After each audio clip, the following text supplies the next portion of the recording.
fucking house. Like, this is my house. Like, I don't understand why I'm so nervous drinking wine to calm my nerves. I know, I'm me. I'm Shanae. I'm all over the place. And that's what my channel is going to be. All over the place. Sometimes it's going to be me and my daughter. Sometimes it's just going to be me, my chinchillas. I don't know. So I'm going to just leave it at that. I have no idea what I'm going to post because you never know what you're going to get when you're dealing with me. I'm so invested in my daughter, which is why I'm pretty much doing this video to hopefully to inspire other parents to take that leap and homeschool their kid, or give them the confirmation that they need to homeschool their kid, or the confidence they need. Because sometimes it takes confidence to do it. It does take a lot of confidence to do this, actually. I'm just gonna go get right into the video, the purpose of the video, which is my experience with homeschooling, the pros, the cons, the good, the bad, the ugly. I always thought that it was very important for parents, especially Black. I'm going to talk about Black people because I'm Black, so I can't relate to anybody else. This is me. Why am I talking about that? Like, fuck those people. What? We talk about me. We talk about me homeschooling my child. So let's, rewind. Let's bring it back in. I know for sure before I had my daughter, I wanted to homeschool my children. I knew that was something that it just had to be done. I didn't want the public school system to be in charge of my child's education or dictating what they're learning or what they aren't learning. So I just felt very strongly about that. The pandemic happened and I'm able to do it, and I just, spoke to her dad about it and just went for it. Children are very impressionable, and I think that parents should be their child's primary influencer. You need to be your child's main influencer, and I feel like that is very important. They are so impressionable, so why not be in charge of what they are learning, what they are exposed to? Kids go to school, they're gone for a work shift, 8 hours. It might be more than 8 hours actually, but they're gone for that long. Who knows what the fuck they're being exposed to, or what other children they're being exposed to, or how Johnny and Jane are teaching their children, little Jacob, and then Jacob coming to school and doing all kinds of fucked up weird shit, and now my child is doing that too. No sir, not me. I'm always very careful and intentional in what I'm exposing my child to. Another benefit is freedom and flexibility. Like, I can teach her whatever I want to teach her, and it's just simple as that. Like, I can teach her whatever. Public schools, like the curriculum, what they're being taught, yes, it very much so screams, oh, let me know that you're a racist without saying that I'm racist. We have been hoodwinked, bamboozled, led astray, run amok, and flat out deceived. Lack of attention that the kids get in public school, some in the different variables that go into learning and the different learning styles of each children, and then the student to teacher ratio. Like I said, there's so many variables that go into just the classroom itself, and why you should take your kid out and homeschool yourself. Period. June is struggling with this particular subject. The teacher can't slow down, or she can't give June that individualized attention that he needs, that one-on-one attention, or that extra, actually she can't give him the extra attention because there is 30 other kids in that classroom and there's a schedule that has to be followed.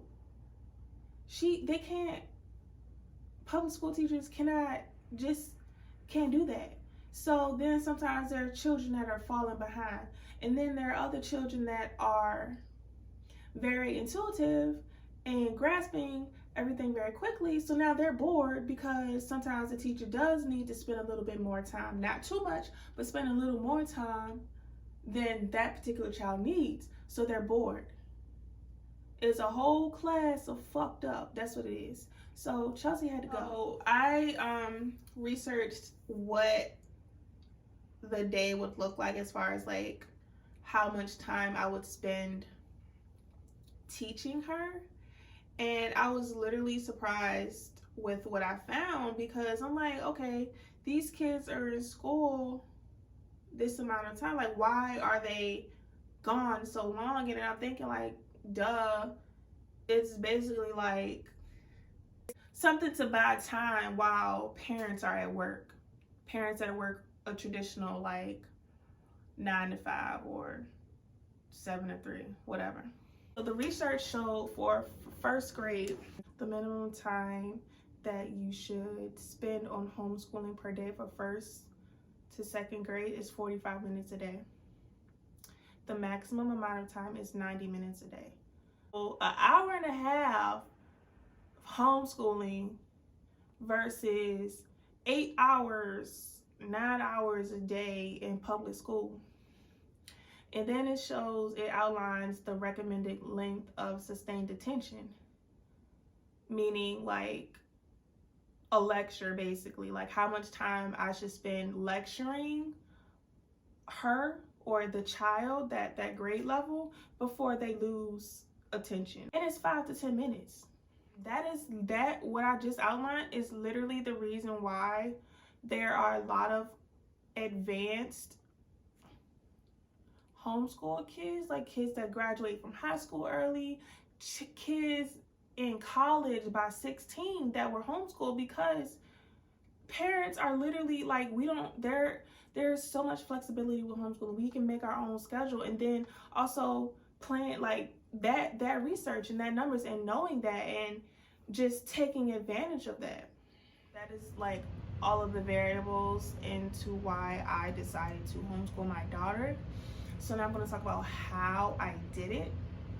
I feel like Virginia is very flexible. Well, I don't have any other experiences with any other states. So me, in my opinion, Virginia is flexible with the homeschooling laws, because all I had to do was submit an intent to homeschool form. I got that off of the school board website for the county that I live in. I went directly to the school board website, typed in the form in the search bar and printed it up, and then I went to the school board office and I turned it in. There's like 3 different criteria that you have to meet in order to homeschool. Like you could, if I wanted to homeschool, like legally homeschool my goddaughters, like I would have to register as a tutor or something like that, I think. And then there was another reason that I can't remember, it don't even matter, because I picked the first one. She's my kid. I turned in the paperwork, and like I think it was like 2 days later, she was withdrawn from public school, and I didn't even find out by a letter or anything. Like I found out because I woke her up to log in to the virtual school for the day, and her dashboard was completely empty. So I emailed the teacher, and she was like, oh yeah, I got a notice from the school board that you're homeschooling her. So that's how I found out. And then like maybe like a week later, I got the official letter from the school board. When I submitted the intent to homeschool, I also had to give them a letter. Well, not even a letter, like I had to document like what subjects that I was going to teach her.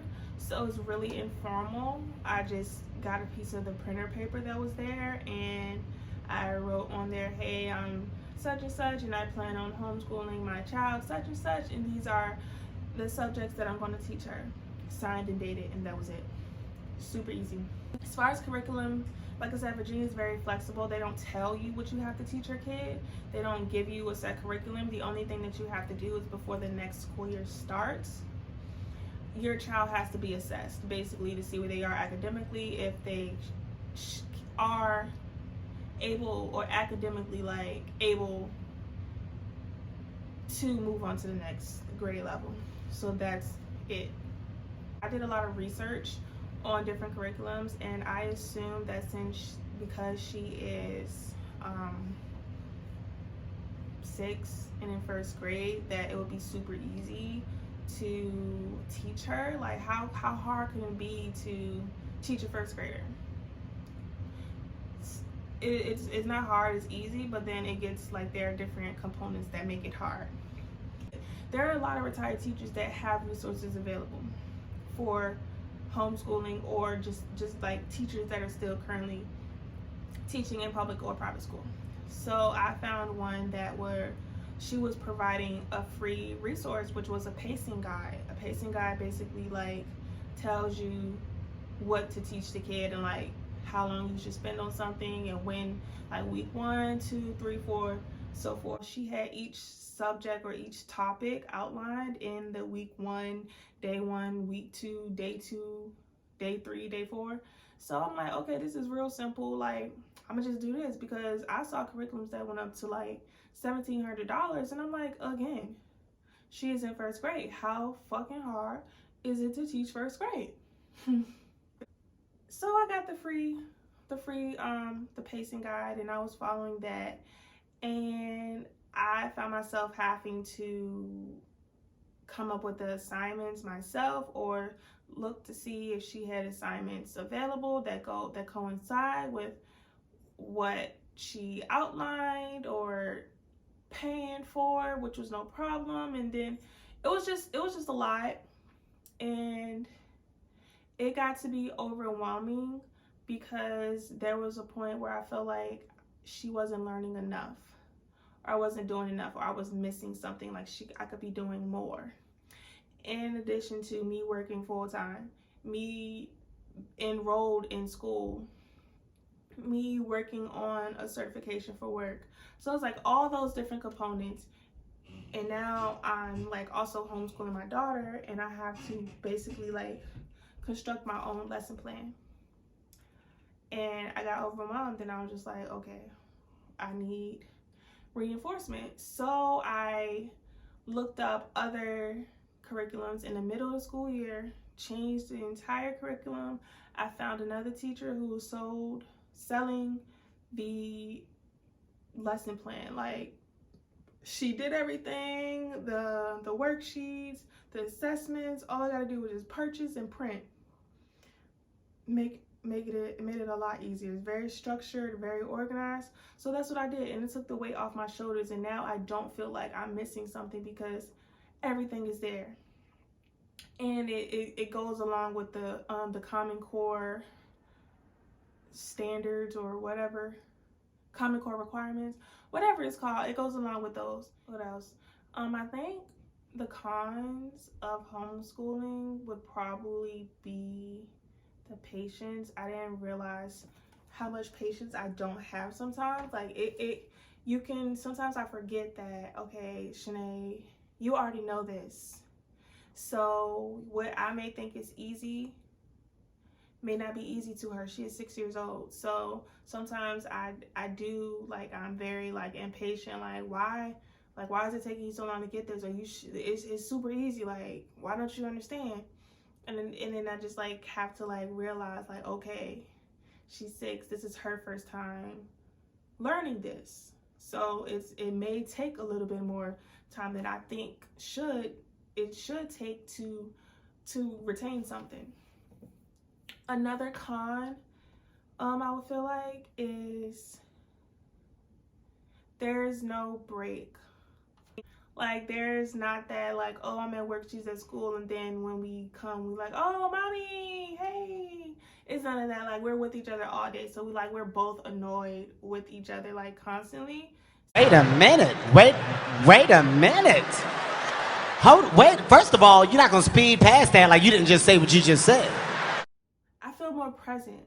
So I know, like I said, it's a con that, like, there's no break or whatever, but I'm also like more present. Like, homeschooling makes me feel more present, and it's like like more bonding with each other. Like when I was working like in the office, like I always felt like, because of my work schedule, it changed from 8 to 4:30, and I would work later. Like I felt like we weren't spending enough time with each other. I wasn't spending enough time with her, and I felt guilty. Now we're with each other all day. I see her all the time. We laugh, we joke, play all day while we're learning. So while I said it was a con, it is also a plus, and I really love it. Homeschooling is super, super, super rewarding. Like, I am so happy that I'm like able to do this. When my job makes the decision on if we're going to be homeschooling permanently, if we're going to be working from home permanently, I have no idea what I'm going to do. Hopefully I don't have to quit my job. I don't know. But I need y'all to pray for me that they are going to make working from home permanent, or that I am going to find a husband who is going to support me staying at home to homeschool my child. What? Bro, what are you talking about, man? Whichever you feel is necessary to manifest for me, do that, little baby, please, because I don't want to stop homeschooling her. I think I would absolutely cry, like, if I had to stop before I actually wanted to stop. I think I outlined everything, and I feel like I could be forgetting stuff. If y'all have any questions, if I missed something, if there's something specific that you want to know, just put it in the comments. Like, comment, and I will definitely do a part 2 and address everything. Now is show you the learning space, her learning, her school. Hold on. I said, hold up. Wait a minute. If you haven't already, like the video, because if you're watching this long, I know you already like it, so click that thumbs up. Go ahead and subscribe, you know, do that.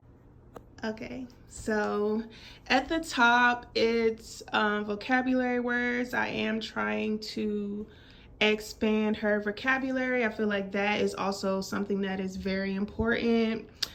On the post-it, that's science, you know, basically what it is. A clock for her to learn how to tell time.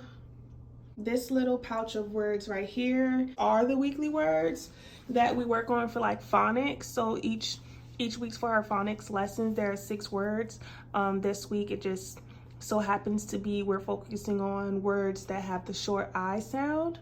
So that's what that is displayed right there. Months of the year, days of the week. Up here, it's parts of speech and these little pockets. I can't even remember the name of what they're actually called. I forgot. But we have basically letter, number, sight word recognition.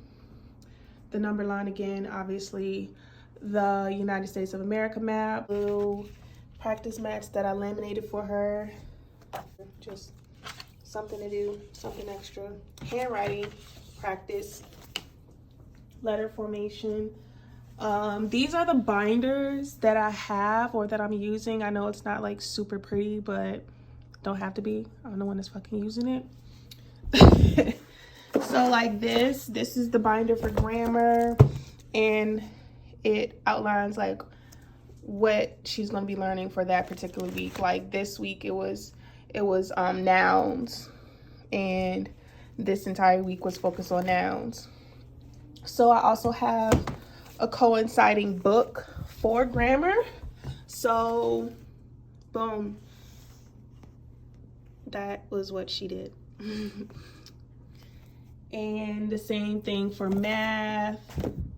Like I said, phonics right there, math. I think that's it for the notebooks. This is like the curriculum or whatever that I use. We have a sight word bingo game. I also have these for her for when she is doing her math assignments. Where her books are down here. And then these are puzzles. She has 60-piece puzzles. The rainbow scratch papers. This is another little thing for her to do.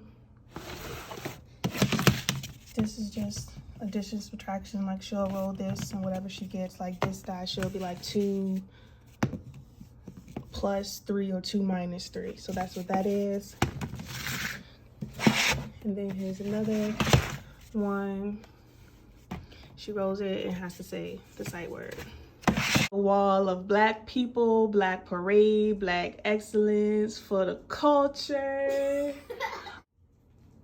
This has to be like my favorite part. No, I like everything about it, but this is like what I'm most proud of, because the public schools really don't focus on Black history or educating our Black children on Black revolutionaries, pioneers, things of that sort. So since I am homeschooling my daughter, I am in control of it. So how we're doing this, I let her pick who she wants to talk about, and then we spend the week or however long is needed for her to talk about, or for her to learn about that. Concludes the tour of Miss Mama's Academy. Bye.